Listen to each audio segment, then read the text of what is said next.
आपली पितृदेवता आणि आपली मातृदेवता यांनी देवराज देवेंद्राला विनंती केली होती की या दोन विद्या आपल्या पुत्राला आम्ही प्रदान कराव्या. आपण शिष्य म्हणून माझ्या चरणाशी नतमस्तक झाला आणि म्हणूनच ब्रह्मदेवतेकडून ज्या विद्या मला खऱ्या अर्थानं अवगत होत्या त्या विद्या मी आपल्याला बहाल केल्या. पण ज्या विद्या मी तुम्हाला बहाल केल्या होत्या त्याच वेळी आपल्याला एक सूचना मी केली होती. ती सूचना आपल्याला ज्ञात असेलच, बरोबर? या दोन्ही विद्या ज्या मी तुम्हाला बहाल केलेल्या आहेत या विश्व कल्याणाकरिता तुम्ही वापरायच्या. पण विश्व कल्याणाकरिता वापरत असताना या दोन्ही विद्या तुम्ही दुसऱ्या कुणालाही शिकवू नये अशी सूचना देवराज देवेंद्रने तुम्हाला केली होती. मग मला सांगा, या दोन विद्या तुम्ही दुसऱ्या कुणाला शिकवलात की नाही? विचारण्यासाठी आलायस की कळलं म्हणून आलायस? ऐका, याही प्रश्नाचं उत्तर देतोय. मी विचारण्यासाठी आलो, पण काय विचारण्यासाठी आलो माहितीये का?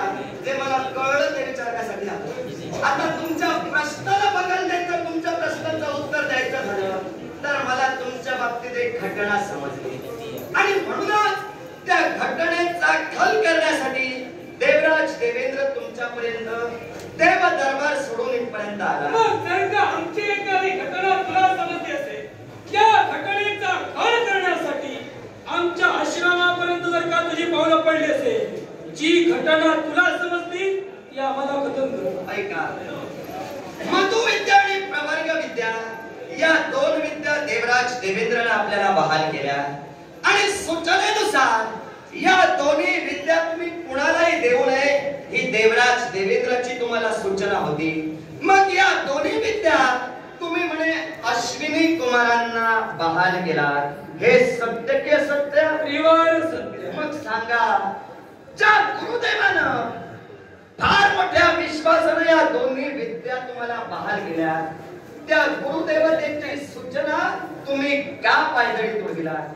देवराज देवेंद्र बोला, आम्ही अश्विनी कुमारांना या दोन्ही विद्या शिकविल्या. यात आम्ही कुठं अधर्म किंवा चूक केली का? दधीची महान, तुम्ही अधर्म केलात असं मी म्हटलेलं नाही. तुम्ही चुकीचे वागला असंही मी म्हटलेलं नाही. मी फक्त काय आपल्याला म्हणालो, ज्या विद्या तुम्ही माझ्याकडून घेतला, माझ्या सूचनेचं मात्र उल्लंघन केला, माझे शब्द तुम्ही पायदळी तोडविला आणि म्हणूनच मी तुमच्या नेत्रासमोर उभा राहिलो. कारण माझा शिष्य माझ्या बाबतीत कुठेतरी चुकला असं मला वाटू लागलं. म्हणून त्याचा जाब विचारण्यासाठी, हे तुम्हाला सांगायचं झालं तर या गोष्टीचा जाब विचारण्यासाठी मी इथपर्यंत आलोय. देवराज देवेंद्र, या घटनेचा जाब विचारण्यासाठी तुझ्या आश्रमापर्यंत आलास. मी तर असं म्हणेन, मी अश्विनी कुमारांना या दोन्ही विद्या शिकून माझ्या जीवनी कोणती चूक केली नाही. याला कारण काय असेल? अश्विनी कुमारे एक देवतातीलच घटक आहेत. जरूर.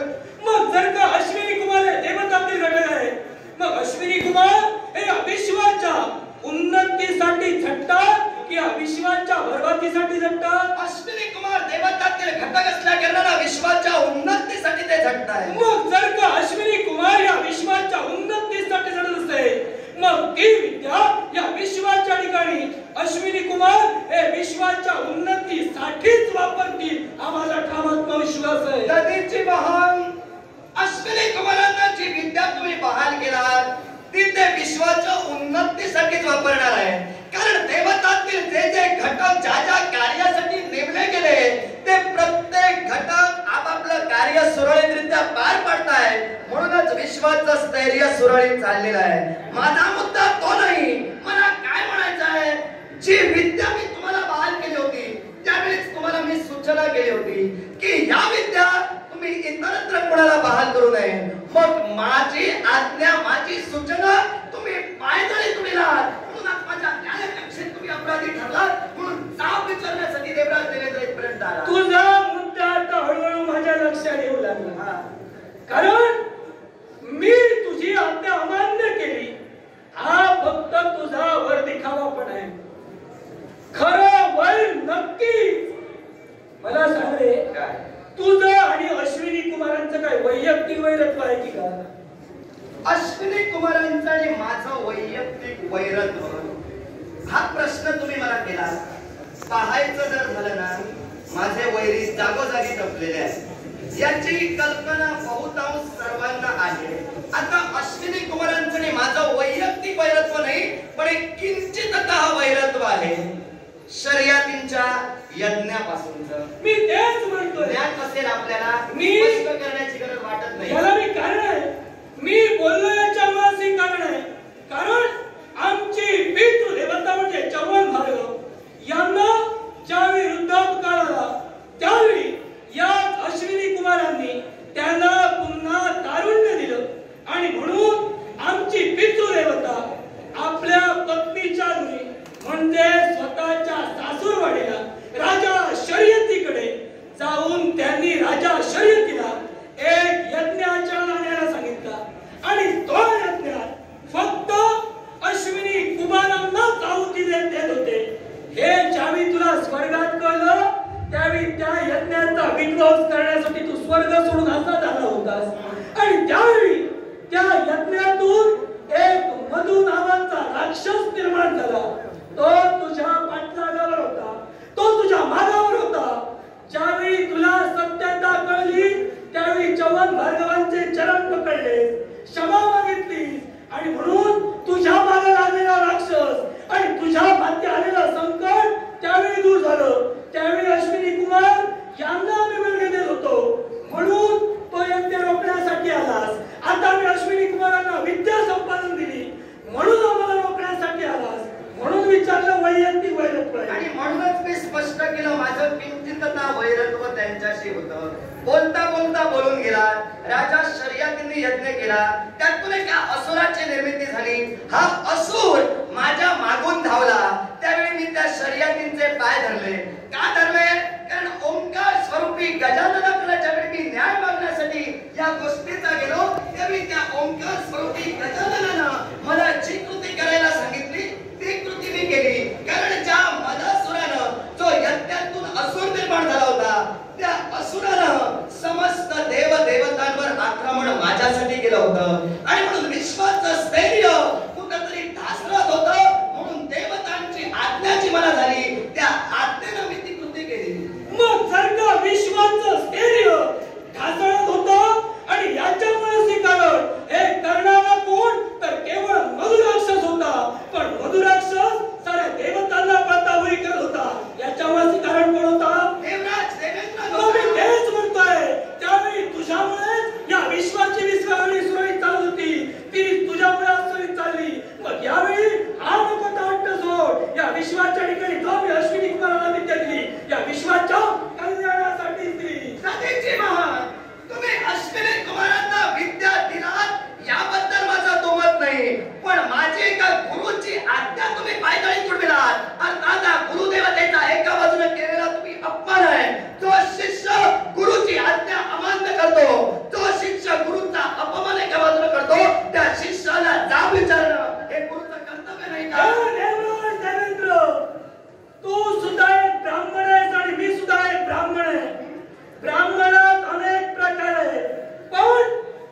पण आतला जो इंद्र आहे तो इंद्र कोणालाच रेखाटता येणार नाही, म्हणजे इंद्राचं चित्र काढता येणार नाही. मी कसा दिसतो ते रेखाटायला सांगत नव्हतं. मी सुद्धा कसा तू दिसतो याचा विचारच केला नाही. म्हणूनच मी माझा करायला वेळ नाही. तू काय म्हणालास माझं तू ऐक. चित्र काढून वेळ मागितला का? तू काय म्हणालास माझं चित्र रेखाटण्याचा कुणी प्रयत्न करू नये म्हणजे मला ते तू आतून कसं आहेस ते. मग मी पण तेच म्हणालो तू आतून कसा आहे हे जाणून घ्यायची मला गरज नाही. तू काय म्हणालास या विश्वाच्या ठिकाणी